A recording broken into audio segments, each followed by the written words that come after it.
All right, next up, let's tackle selection number 4, which is going to be a circle. Now, personally, I think this is the hardest one out of the group.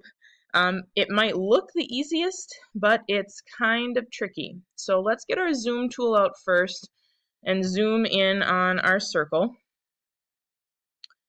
and kind of center it in your screen so you can see all the edges as easily as you can. And we want to go up to where our rectangular marquee tool is. Now, one thing you might have noticed is that in the bottom right-hand corner of that tool is a little white arrow. And what that means is that underneath that tool is additional tools that are similar to it.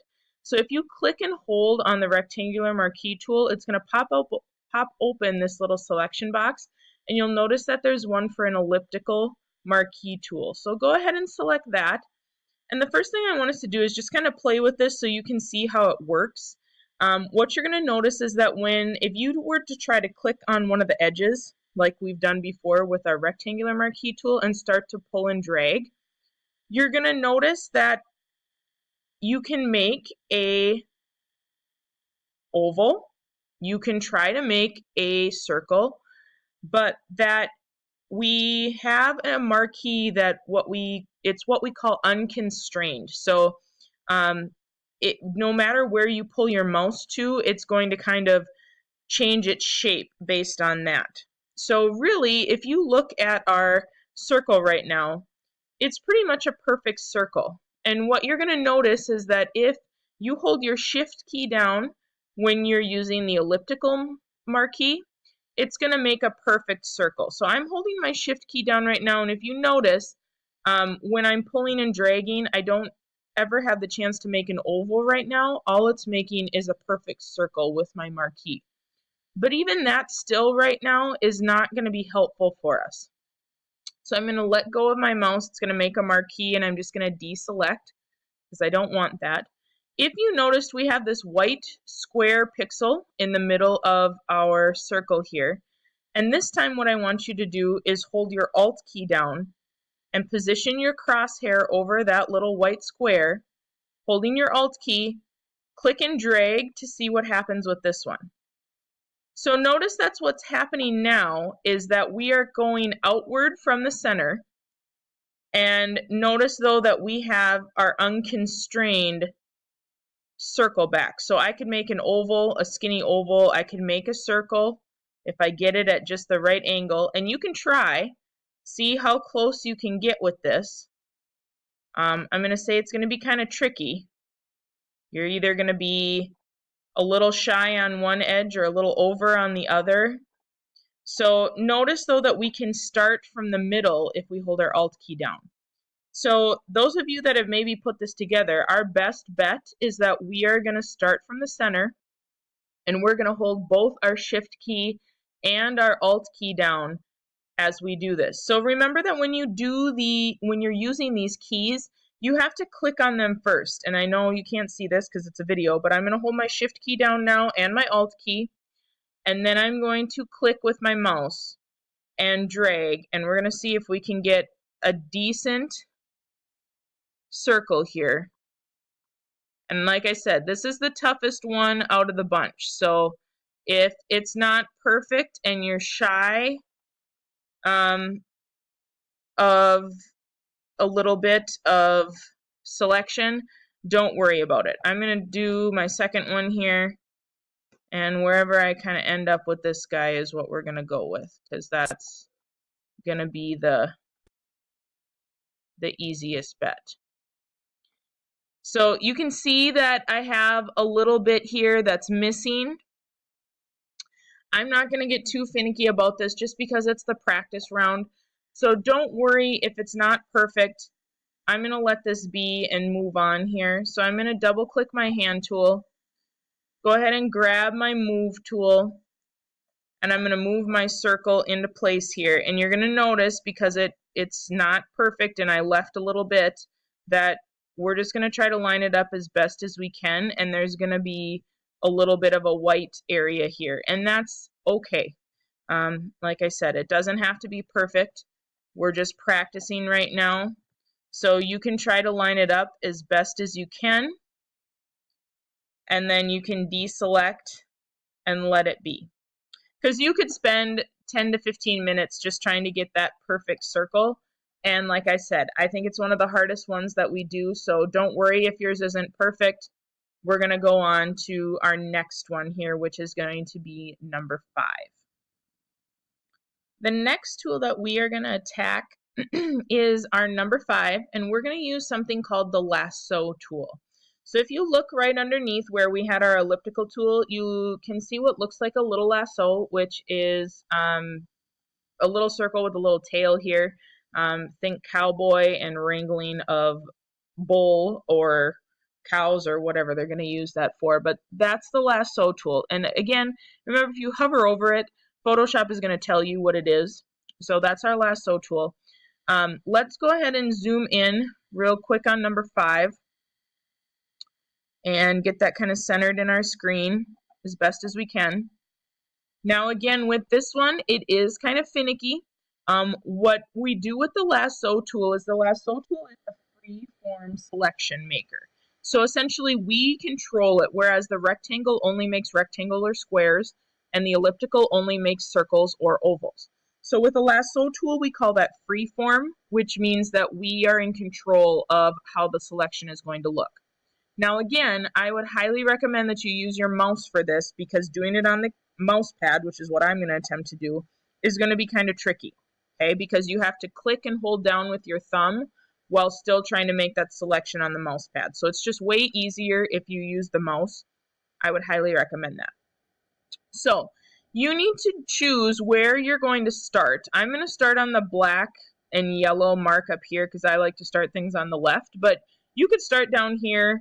You could start at this point if you wanted to. Whichever one you think is going to be best is absolutely fine with me. So you pick, totally up to you. And I'm going to start here, and all I'm going to do is I'm going to click and drag and start tracing. So I'm going to go as close as I can to my edge, trying not to go out into the white too much. And as I trace, I'm just going to go around my whole shape here, doing my best to kind of follow the outline. If you go out of bounds or, get jolted and you go way inside your shape, it's okay, because I'm going to show you how we can kind of fix some of that here towards the end. And you can see mine is not perfect. Even after having done this this is my 8th year, even after doing it this long, it still takes a lot of concentration and precision, and you can still mess up. So nobody is perfect when working with these selection tools. So have no fear if yours looks kind of like a kindergartner did it. No worries. So when you get back to the very beginning point, you can let go, and you're going to see that you make your selection. It didn't look like it right away. It just looked like a little gray line that was kind of hard to see. But once you connect them, you end up with your marquee. So if you notice, like right up here, up towards the top left corner, I sort of missed a little bit. So what you can do is actually hold your shift key down.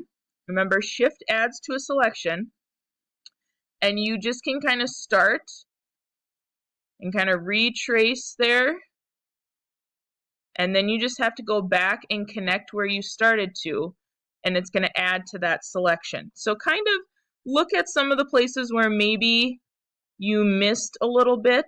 Like around here, I see I didn't do a very good job of getting by the edge, and then you just go back and circle and go back to the beginning, and it'll add to it. The same thing kind of over here, kind of missed some of this darker spot.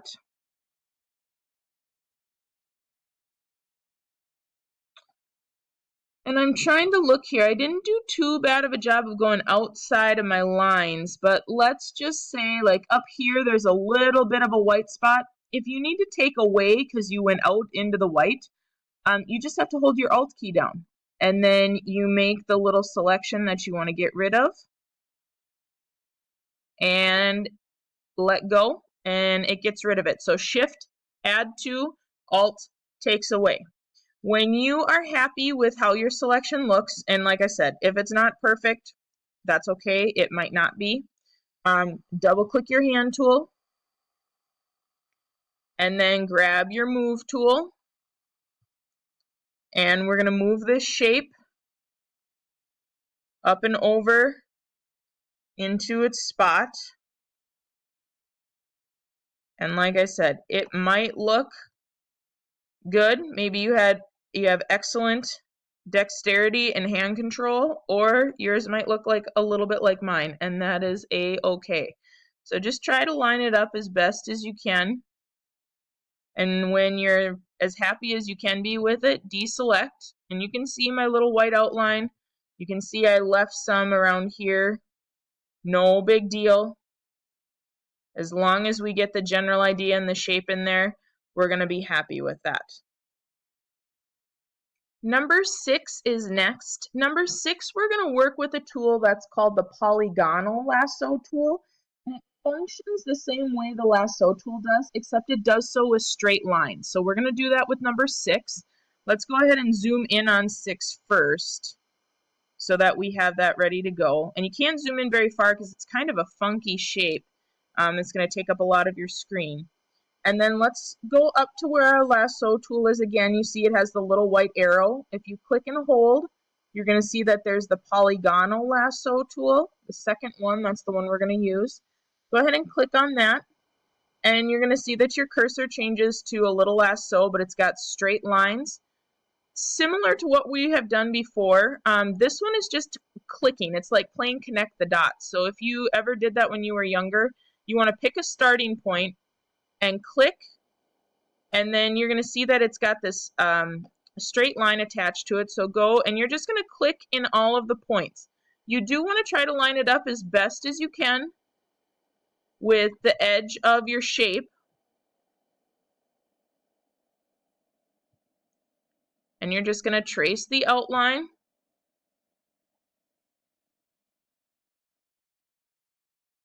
You do have some control. It is technically a free form. It's just that the free form comes with straight lines instead of squiggly ones like you have with the lasso tool.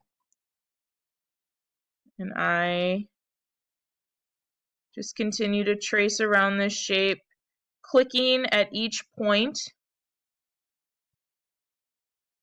until you're ready to come back to your very beginning. And notice that it makes a little circle, which means you're about to close it. And once you do that, you're going to get your marquee back again. So go ahead, once you have this completed, you can double click your hand tool, grab your move tool again, and click over our 6 shape and bring it up into its spot. Again, the closer you are and the more zoomed in, the more accurate your shape is going to look. But I didn't take too long doing that one, and I could have lined it up a little bit better because you can see I'm missing some areas. But like I said, this is practice. It's okay. If you want to use your arrow keys on your keyboard to try to line it up as best you can do that. And then go ahead and do a Control-D to deselect.